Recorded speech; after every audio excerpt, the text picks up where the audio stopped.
राधे राधे। रचनात्मक लेखन मंच में आप सभी का सुस्वागत है। मैं प्रभात रचनात्मक लेखन मंच से अपने अग्रिम प्रतिभागी को प्रस्तुत करता हूँ। रचनात्मक लेखक मंच न्याय वाराणसी द्वारा आयोजित मुंशी प्रेमचंद जी के संदर्भ में 5 मिनट की ऑडियो प्रतियोगिता में सभी को नमस्ते। मैं काजल नवाबगंज बरेली से प्रेमचंद जी की कहानी गबन के बारे में कुछ बताना चाहूँगी।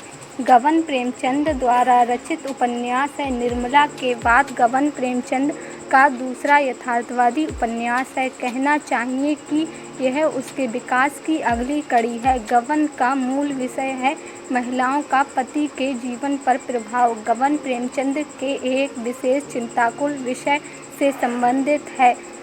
यह विषय है गहनों के प्रति पत्नी के लगाव का पति के जीवन पर प्रभाव।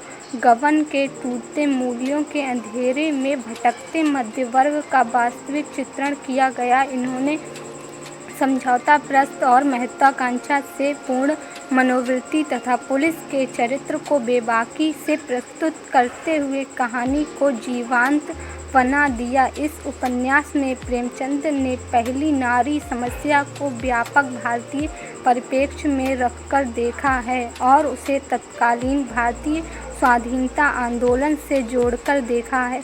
सामाजिक जीवन और कथा साहित्य के लिए यह एक नई दिशा की ओर संकेत करता है। यह उपन्यास जीवन की असलियत की छानबीन अधिक गहराई से करता है, भ्रम तोड़ता है, नए रास्ते तलाशने के लिए पाठक को नई प्रेरणा देता है।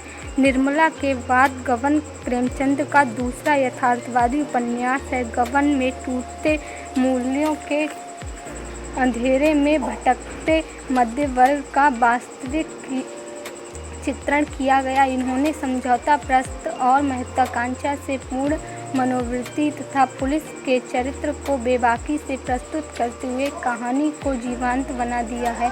गबन की नायिका जलापा एक चंद्रहार के लिए लालायित है।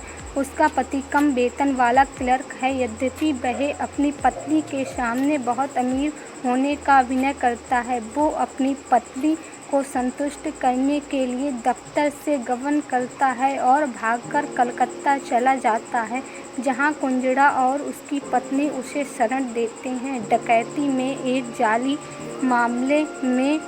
मामले में पुलिस उसे फंसाकर मुखबिर की भूमिका में प्रस्तुत करती है। उसकी पत्नी परिताप से भरी कलकत्ता आती है और उसे जेल से निकालने में सहायक होती है।